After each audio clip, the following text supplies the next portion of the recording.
গণঅভ্যুত্থানে পরিণত হয় এবং বাংলাদেশের জনগণের বুকের উপর চেপে বসা 16-17 বছরের একটা জালিম শাহীর পতন ঘটে।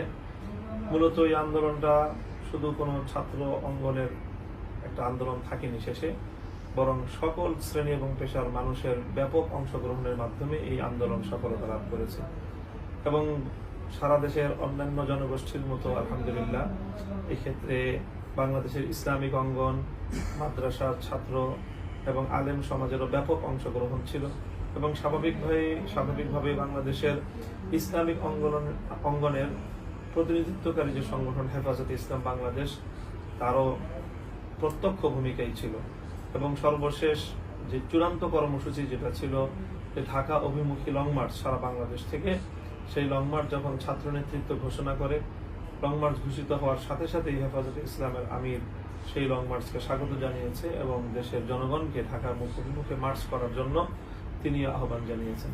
কাজে এই সকল ঘটনাগুলো থেকে স্পষ্ট হয় যে হেফাজতে ইসলামের অংশগ্রহণটা কতটা ছিল এবং প্রায় গণমাধ্যমের সূত্রে আমরা ইতিমধ্যে যে তথ্য পেয়েছি 5 শতাধিক মানুষ এই আন্দোলনে শাহাদাত বরণ করেছেন।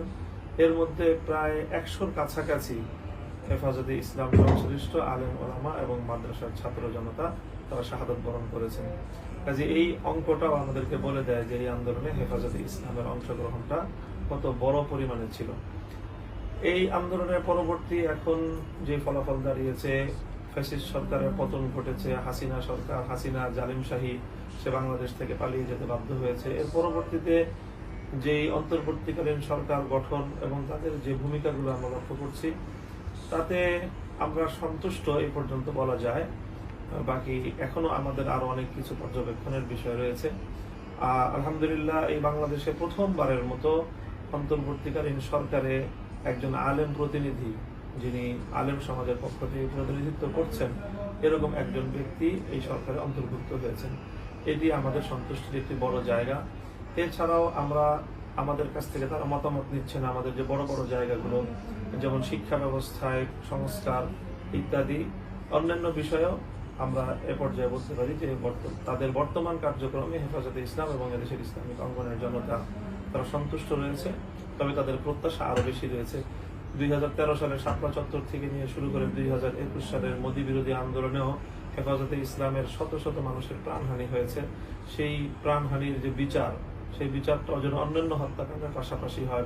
পিলখানায় সামরিক হত্যাকাণ্ড হয়েছিল, তারপরে চলমান সর্বশেষ আন্দোলনে এত বিপুল পরিমাণ মানুষের যে প্রাণহানি হয়েছে, এই সব প্রাণহানির ন্যায় বিচার আমরা চাই। সেটা সেই ন্যায় বিচার বাংলাদেশে হবে, সেই আশাবাদ এখনো আমরা ব্যক্ত করছি।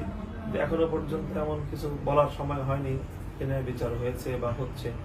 আমরা আশা করি যে বর্তমান সরকার এবং যারা অভ্যুত্থানকারী তাদের অংশীদারিত্ব ব্যাপকভাবেই রয়েছে অন্তর্বর্তীকালীন সরকারে, তারা আশ্বাস দিচ্ছেন যে তারা বিচারটা করবেন। কাজে আমরা তাদের উপর আশাবাদ রাখতে চাই এবং আমরা আশাবাদী যে তাদের এই প্রত্যয়গুলো, তাদের এই অঙ্গীকারগুলো তারা পূরণ করবেন। আগামী দিনে আমরা হেফাজতে ইসলাম সরকারে অংশগ্রহণ করবে কিনা বা ভূমিকা রাখবে কিনা, এই বিষয়টা আসলে হেফাজতে ইসলাম প্রত্যক্ষ রাজনৈতিক কোনো সংগঠন না। হেফাজতে ইসলাম একটি অরাজনৈতিক সংগঠন। তবে হেফাজতের মধ্যে যারা আমরা কাজ করি তারা প্রায় প্রত্যেকেই কোনো না কোনো রাজনৈতিক সংগঠনের সাথে সম্পৃক্ত। তো আমরা মূলত হেফাজতে ইসলামের ব্যানারে না হলেও হেফাজতের নেতাকর্মী এবং দায়িত্বশীলরা অনেকেই বিভিন্ন রাজনৈতিক ব্যানারে আমরা রাজনীতিতে প্রত্যক্ষ অংশগ্রহণ করে থাকি এবং সেই হিসাবে আমাদের হেফাজতের বাইরে ভিন্ন কোনো রাজনৈতিক অ্যালায়েন্স হয়তো আমরা গঠন করার চেষ্টা করছি। যদি সেইভাবে গঠিত হয় তাহলে আমরা আশা করি যে আগামী নির্বাচন এবং নির্বাচন পরবর্তী যে সরকার আসবে সেই সরকারে আমাদেরও একটা পার্টিসিপেশন বা আমাদের একটা গুরুত্বপূর্ণ একটা অংশগ্রহণ থাকবে। সেখানে হয়তো আমরা ভূমিকা রাখার চেষ্টা করব, ভূমিকা রাখতে পারবো।